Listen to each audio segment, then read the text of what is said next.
To continue on the Genesis series of peripherals that I'm going to review on this channel, we have here their low profile keyboard. I would say the THOR 420 RGB low profile keyboard with blue switches. These are blue mechanical switches with RGB and very slim design. So after the intro, we're going to take a look at more details how the switches sound, what are they actually, what brand and details, of course specifications, and how it is to type on this kind of keycaps. Let's go.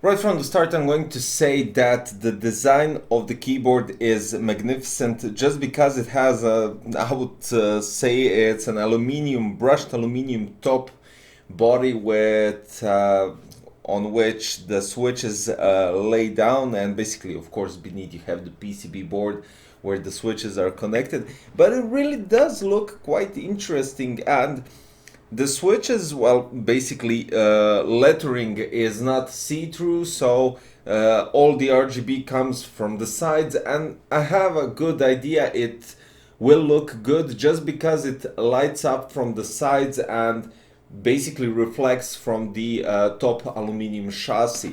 Now let's start from the beginning. We have 6 rubber circles, I would say, because they're positioned on the left side, right side, and in the middle, and of course you have additional feet that you could basically raise your keyboard a bit up. So here we go. I can already hear there are a bit clicky switches, so not bad. They aren't that clicky and they aren't that irritating. Basically they aren't irritating at all, because I think there's something dampening the sound, because usually these kind of blue switches do tend to create a clicky sound. Now, everything looks all cramped up, I would say, because all the keycaps are, I would say, 2 millimeters of distance from each other, except for the rows. So the rows are in 1 millimeter distance above each other, and you have 4 indication lights. So you have num lock, caps lock, screw lock, and Windows lock for gaming mode. So this keyboard is intended for gaming as well, just because it has the Windows lock, but it does look more subtle for office use and stuff like that. But the switches and some other things that are here aren't points out that the keyboard is more dedicated for gaming. For instance, you have 5 profiles that are already predefined for gaming. So you have, if you use the memory buttons and to access the profile that already have predefined functions, you have the FPS on number 1, you have CF for number 2, Call of Duty on 3, LOL on 4, and racing games on 5. That's basically it. So of course you do have more function buttons. So from let's start with the escape, because it has a reset button. So FN plus reset maybe resets the computer. Now F1 to open your media player, F2 is to decrease the volume, F3 increase, and F4 is for mute. Then you have fast backward, fast forward, play, pause, stop, mail, home, screen, calculator, and with the print screen you have the option to turn off the lights. You have the insert button for increasing the brightness, and delete is most likely for different modes.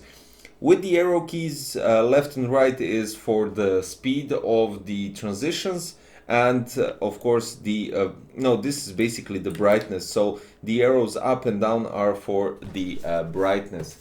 When we're talking about these switches, so quite interesting because you can remove the keycaps, and it doesn't say exactly which switch it is because it doesn't have anything signed beneath, so this is something new, I would say.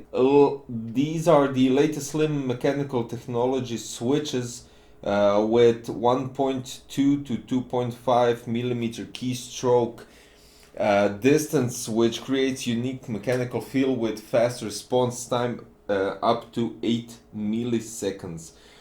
I would say that the keystroke distance 1.2 millimeter is quite fast, and 2.5 is the whole travel.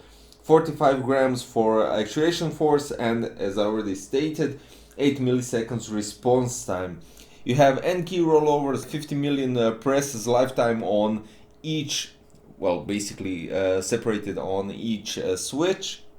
22 backlight modes which you can adjust. Now let's talk about the cable. The cable isn't braided, and I think I already stated in a couple of videos that for the keyboard basically it doesn't matter that much, but it would be cool just for the looks and everything to have a nice cable. As you can see, you do really need to straighten it up, and the length of the cable is 1.65 meters, which is quite the right distance for you guys to sort the cables around your setup and do everything that you need.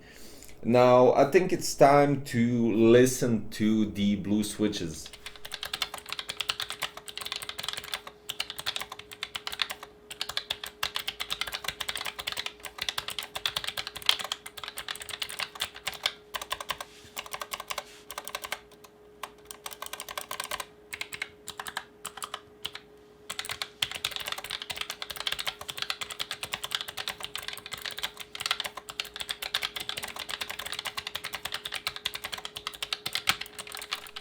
Coming from also a low profile keyboard but longer actuation distance, I would say that these are really fast switches just because I can't get used to the key press, and I almost every time press the key to its full actuation distance. So I didn't go with 1.2 millimeters because I was used on a different keyboard to press it even further.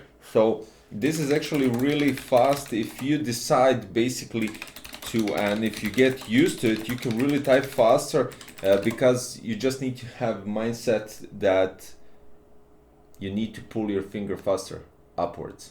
So yeah, a really fast keyboard. Well, basically really fast switches. And the noise is dampened. I mean, the blue switches are usually, when it comes to this kind of switches, are usually clicky, and they do make much bigger noise. Now let's check out the RGB and wrap it up. Awesome lightning effects, and my mistake for the switches, well, for the keycaps not lighting up, it was just, they look so, when you don't turn on the keyboard, you have black keycaps with white lettering, and you might think, oh, okay, they don't light up, everything around it lights up, but no, it basically, it's not true. As you can see, it really lights up completely. So you have all the lettering lit up, and the LED from the switch, well, basically from the PCB board, lights up on the top side as well, where you can find the lettering. As I said, the RGB lights are great. The aluminium top part is really cool, and it really does give some sort of a solidness to the keyboard. I would say it would be even better if the top aluminium was a bit thicker, would give more sturdiness and durability to the whole chassis and to the whole keyboard, but I won't argue with it just because the price is outstanding for this type of keyboard. So guys, this was Genesis THOR 420 RGB, a low profile mechanical gaming keyboard. that really does impress in some fields that I stated earlier. And you can find the link for the keyboard in the description if you decide to check it out for more details, price, or anything similar to that, and you can buy there as well. Finally, if you like the video, don't forget to press the thumbs up button. It helps the YouTube algorithm kick in my videos a bit more and further to other audience. Leave a comment as well, because that kind of helps as well. And of course, subscribe if you liked it or if you like my content for future videos, and hopefully I'll see you in the next one. Thanks for watching, and bye bye guys.